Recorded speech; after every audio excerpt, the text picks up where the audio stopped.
everyone, I am Marvelous V. Magbanwa from the BSED English 1A, and I am the first reporter for this topic. Less stress, more care. Before we proceed to our discussion, we have here the learning objectives. At the end of this lesson, students are able to, first, recognize the three components of stress. Second, explain the effects of stress to one's health. And third, examine cultural dimensions of stress and coping. Let us now proceed to our discussion. According to the American Psychological Association 2017, stress is often described as a feeling of overwhelmed, worried, or run down. Stress can affect people of all ages, genders, and circumstances and can lead to both physical and psychological issues. We all have experienced stress before, right? And this stress has many different forms. But one famous one for all of the students is called academic stress. And this is how we feel so overwhelmed by all of the piling up projects, the performance tasks, assignments, all piling up one by one.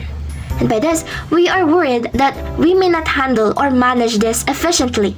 And we may also think or be worried that we will not make it into the dean's lister. Also, by this, we are now feeling run down or drained by all of these negative thoughts swirling around our mind. Stress can happen to anyone, even if they are a man, a woman, an elder, other genders, teenagers, adults, and many more. It can happen to anyone. And through this, it can affect our mental health, like experiencing anxiety. Let us go dive deeper to what stress truly is. Stress is the uncomfortable emotional experience with predictable biochemical, physiological, and behavioral changes. Some can be beneficial, like providing energy to help people get through exams or deadlines. It can also give an extreme amount of stress, which affects our health. By means, stress can make us more angrier, sadder, or even feeling an emotion towards an extent level. We cannot control our emotion because of stress, and this is normal.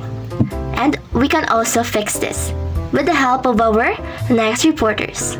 But we have these two parts of stress.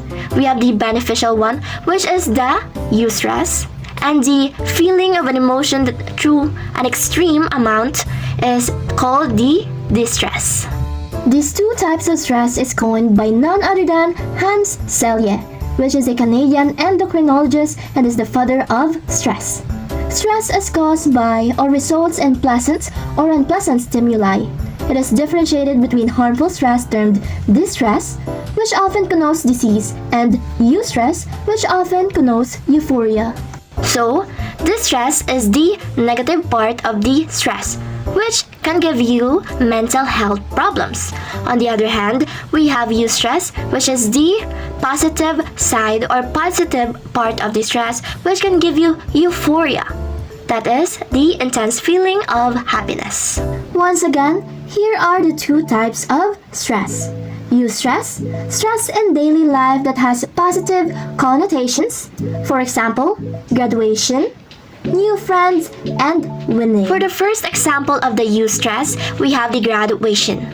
When we have an upcoming graduation, we feel nervous, and that is the stress, but it is also exciting.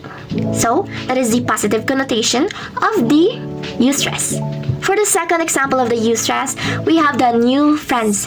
So, when we meet new friends, we feel nervous. It's like we have butterflies inside our stomach, and that is the stress. But if we already or we have friended this person, we feel joy, happy that we have met a new dependable person in our lives. For the third example of the eustress, we have the winnings. If we want to win something, we feel pressured, and that is once again the stress. And by this, when we feel pressured, we want to do something more greater. We want to do the best of our abilities. And if we won, we feel accomplished, and that is the positive connotation. For the second type of stress is the distress. Stress in daily life that has negative connotations. For example, financial problems, injury, and punishment. For the distress, The first example is the financial problems. This can be a negative connotation because it can lead a person to vulnerability, and it can also give a mental exhaustion towards this person. For the second example of de-stress, we have injury.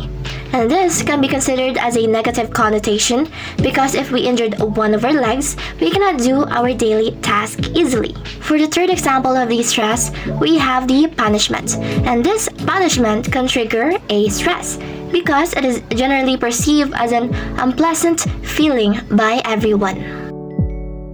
We have here the three components of stress, and the one who hypothesized these three components of stress is once again Hans Selye.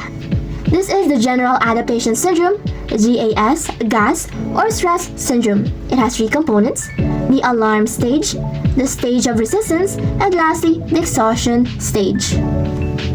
We have here the first stage, the alarm stage.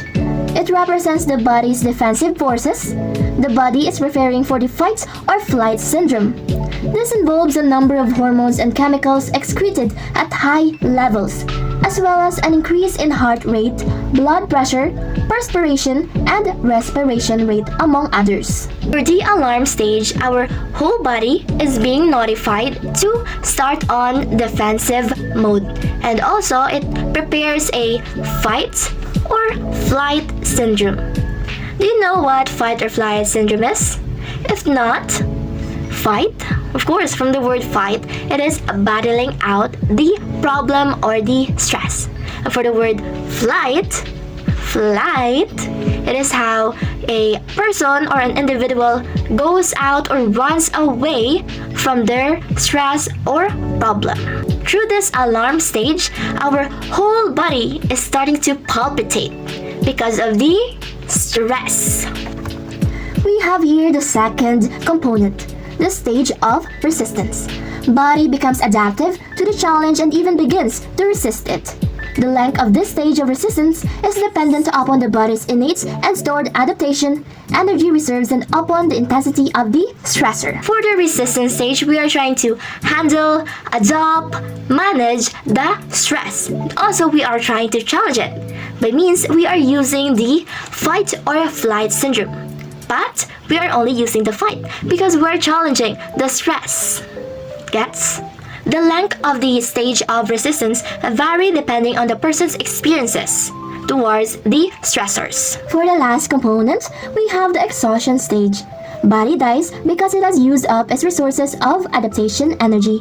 A few people experience this last stage. For the last component or stage, we have the exhaustion stage. From the word exhaustion, the individual is already tired, exhausted from fighting out the stressor.